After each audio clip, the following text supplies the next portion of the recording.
All right, so we're going to get started. We'll go through this relatively quickly. I want to make sure that everyone has plenty of time to practice, get the pitch finalized before the pitches are given. I'm pretty excited to see what happens. So we'll move through this. Can somebody press the forward button on the thing as we go through? Okay, so everyone has already gotten a pitch paper, but why the pitch? Now, part of getting a donation is a pitch. It's something you have to do if you work in a nonprofit or a school. Even if you're doing research, you have to do a pitch. You know, they call it different things. They call it proposal. They call it other things. But the pitch is basically all of those things. It's getting your idea, why it's important, why it matters, and getting support from other people. Whether it's getting a server for your organization, whether it's getting food for an event you're having, whether it's giving money to print a book that needs to be given to the community, whatever it is, okay? And it's all about convincing him. I was talking to Rod about that, who is going to be one of our judges. He's in the back right now, and he said it's basically a sales pitch, and that is actually true. So, gotta get good at those sales skills. Sean, will you hit the that way? No. next button? Oh, sorry. I'll go on right now. Okay, so here's some basics. Number one, your pitch should be customized for your potential donor. Now, for our experiment and our practice today, you won't know who your donors are. There's going to be 4 people. So that kind of puts you a little more on edge, but so keep that in mind. But in general, you want to prepare based off who your person is. So if you're giving a pitch to the Wells Fargo giving team, you're going to probably be different than if you go to the We Love Puppies Association, right? And the length of your pitch also needs to be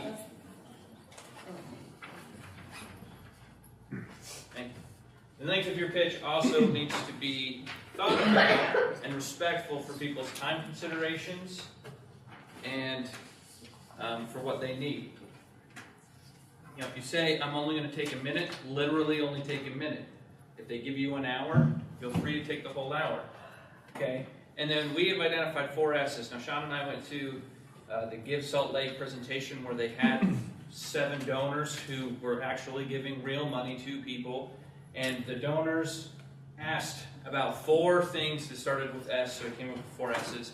And then, of course, the assumption was made, or not the assumption, but the observation was made that emotion or some kind of emotional appeal in the ask was an important process. We're going to talk about each of those. I'm going to do it briefly. Will you hit next, Jason? Okay, so the 4 S's are statistics. Give them some numbers. Numbers about what you're doing, why it's important. Services is what the heck you're doing. The sustainability is this a one-hit wonder? If anybody thinks about charts and music anymore, that's where that comes from. Is it a one-time thing? Is this going to be something that exists longer than that? Is it something that is going to benefit the community long-term? That's what people want to know. 4th is scalability. There is not a right way to present the information. It's not like, well, I'm going to check off my lists as I give my pitch to somebody. That's not how a pitch goes. But these elements were in every pitch that was given in varying degrees. And the ones that got the best response from the judges and from the audience would use all of those in kind of a narrative form. Let me go to the next. So, we'll go through each of them. Now, statistics. I got a question yesterday about what do you mean by motivate or your services? It was a great question.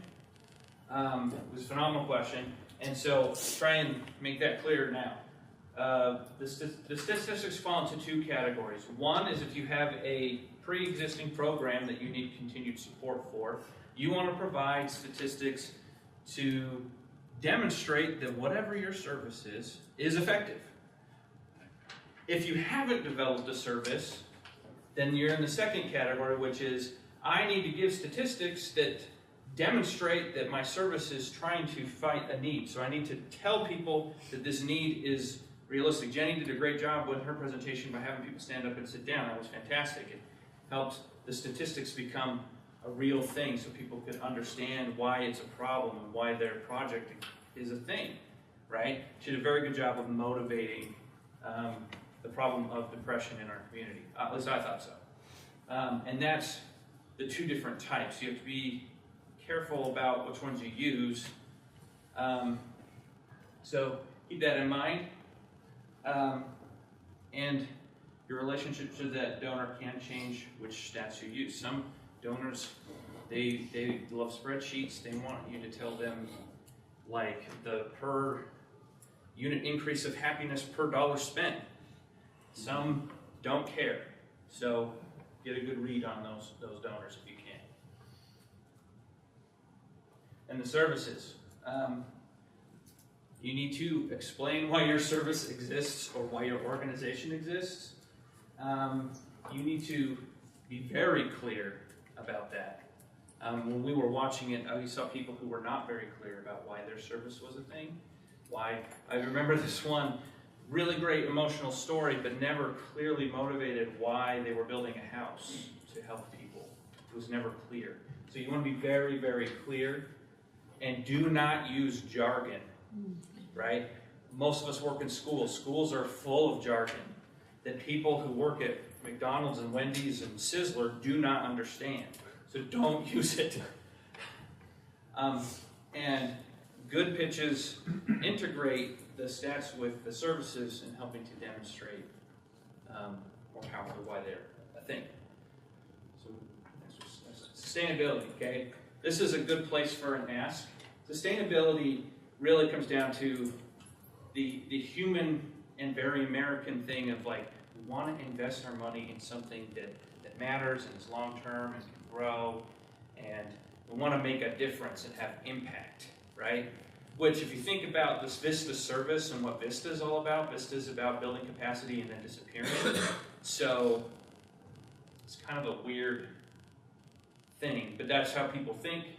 And so you want to be very clear about whatever you're asking for and explaining how it makes your organization more sustainable, how it helps you long-term, and what it gives your organization.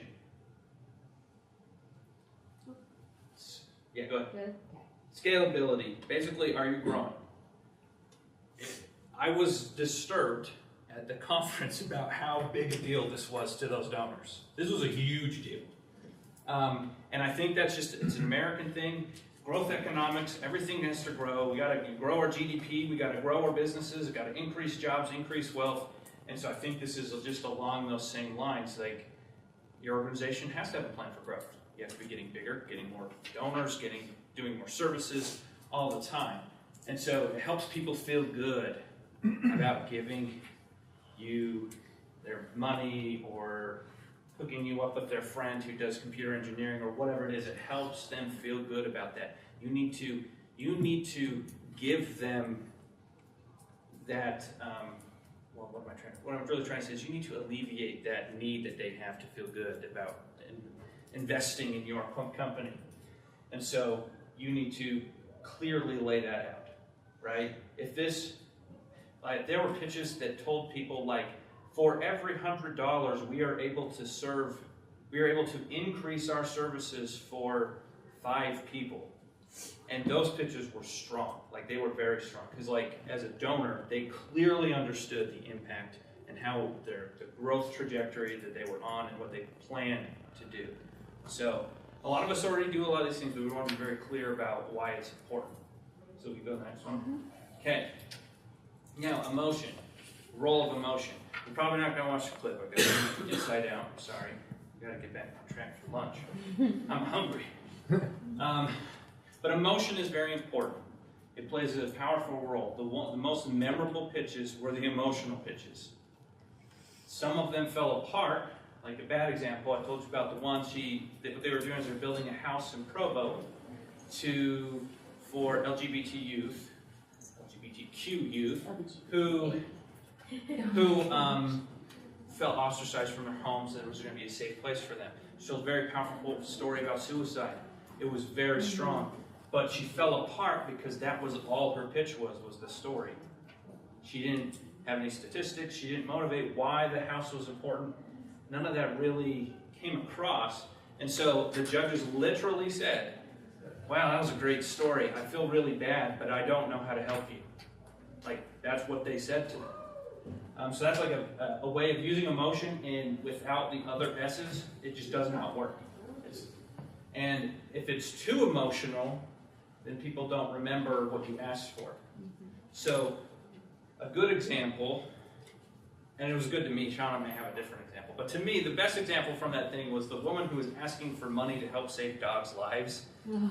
And I was like, she was motivating that we need to save these dogs. It's an important thing. I personally, on a personal level, just didn't care that much about dogs. And then she started talking about women who were abused.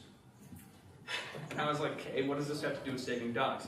And then she dropped a bomb, because she's telling a story about this woman who was in an abuse situation, but wouldn't leave until they came in and said, okay, we'll take care of your dog. They took care of the dog for a year, got him healthy. And then the woman, after they took the dog in their program, she left her abusive situation, saved her kid's life and her own life. And I was like, wow, that's a great story. I'm not sure why that has to do with saving dogs. And then she said this. She said, a third of women in abuse situations will not leave unless their animal is cared for. And my mind was blown. It's still blown. I just don't understand that. You were like, how related to that emotion. It just even blew the my mind. MC said, he was like, wow. I was like, what the heck just happened? Because the connection there didn't make sense to me but then when she said that, I was like, oh, it makes sense. And the story was strong. I still remember it. It still blows my mind. So that was a good example of how she used emotion with those other S's to really bring home the message. And that was well over a month ago, and I still remember very clearly. And I remember my reaction. So, we need to go to the next slide. And the reason why emotion is important is if you watched Inside Out, we had a clip here. I don't know if we have time to watch it. Go back and watch the movie, though. It is really good. We do have to watch Yeah. it during lunch. There's always time for Inside Out. Always. I don't They're see. setting up. It will be available, but I don't know if we'll have time. So what it really is neuroscience has shown that emotion helps people remember stuff, right? It's not just like, oh, I need to pull the heartstrings to make them feel guilty into donating. It's really just about helping them remember you. And telling a good story, having it be emotionally impactful, but also with the other stuff will help your pitch be memorable to those donors. So even if they can't donate right then, they will be able to remember you. So when you come back and they're like, oh yeah, I remember you guys. You guys told me that story about like that kid who did that thing and it was really awesome. I want to give you money. I have it this time. Like that will be a thing instead of like, yeah, I don't remember who you are. I think we helped you. I don't know. Maybe we can. I don't know. Like you're building a better relationship by using that, but it can backfire. So keep that in mind. Like, we go to the next slide. And then here's the thing that's happening in our current United States of America. That's a thing. It has to do with your donors. Some people, what's most important to them is like the emotion. The facts are not as important. This is why it comes down, I think I've said it 4 times, it really depends on who you're talking to. It was interesting to see the diversity among the judges. One person, she never thought they had enough statistics. Other people were all about like that good story, right? And so some people, even if your facts are blatantly wrong, they don't care unless you tell a good story and it's very emotional to them, right? Because how they felt about that experience was more valid than whatever statistics you gave them. So keep that in mind. It's very important to know who your donors are. Some really important tips, and that's why we're doing this today, is if you can practice, do it. Before you go out, if you're like, I don't know if I feel good about like this, I don't know if I feel comfortable, practice does make perfect. Even if you're practicing to your Captain Crunch cereal box, that is fine. I've done that before, and it helps. Yeah. There are several experienced Vistas here who have been doing donations for a long time. Yes. I'm sure most of us would be willing to go out with you Absolutely. Take a friend. and help you. I mean, I'm more than willing if anyone needs help to do that. I'm sure We do. There are several in this room who are pulling down serious donations every month. And that's awesome. So, in fact, practice to them and let them just bombard you with questions so you can get more familiar with how you want to do it. And this could be, and the thing is the skills of doing this pitch are useful when you're writing a grant. They're useful when giving presentations. They're just useful in general, right? And then best thing to do is tell a story. I was told that when I applied to graduate school, when I write anything I've ever written, telling a good story is always a good plus. So if there is a story of a kid in your program who has like a beginning, a middle, and end, like, oh, you know, because of these statistics, he got on our program, but through the service we provide, he got better, and this is where he is today. That's really awesome. People love that stuff. Telling a good story is always a good strategy. And then, pro tip, plan your material that you're presenting to be about a third of the time you are given. Because you're going to ad lib, you're going to react to people, to your audience, right? They may interrupt you and ask a question. That will not happen today, but it could happen in real life, right? Unless, well, Jenny just raised her hand saying she will interrupt you. So, It worked, didn't it? yes, it worked. So keep that in mind as a pro tip. A third of the time, that is hard. The article I was reading, this guy said that he would start out with like 100 slides about his program, and then he'd just start chopping them, and then he would get down to like 10, and then he would only, when he only presented 3. So, like. This is so just keep that in mind. Like, it's okay to cut stuff out. You need to be responsive to people's body cues. If Rod is giving you a stone face the whole time, you are not doing a good job. Unless that, you know, he's just Wayne is being stoic. I don't know. Are you, Rod? Are you into stoicism? I'm not a stoic, no. No. So yeah, you're doing a bad job if he's like stoic. So we go to the last one. Like I said, closing thoughts, practice. It's always a good habit to follow the steps, to gather your statistics, to really clearly define your services, to think about how it fits into your organization and its plan to continue to exist and how it will help you grow. And then, of course, as I've said a million times already, like really, if you can, do some research about the people that you're asking to give you things, whether it's a server, money, their printing press, whatever it is. Do whatever you can to learn about who they are, because if you go too heavy on stats or too heavy on the emotion, you may alienate your donor. So if you can kind of hit that sweet middle ground, that's probably your best bet. And you can only know that if you practice. So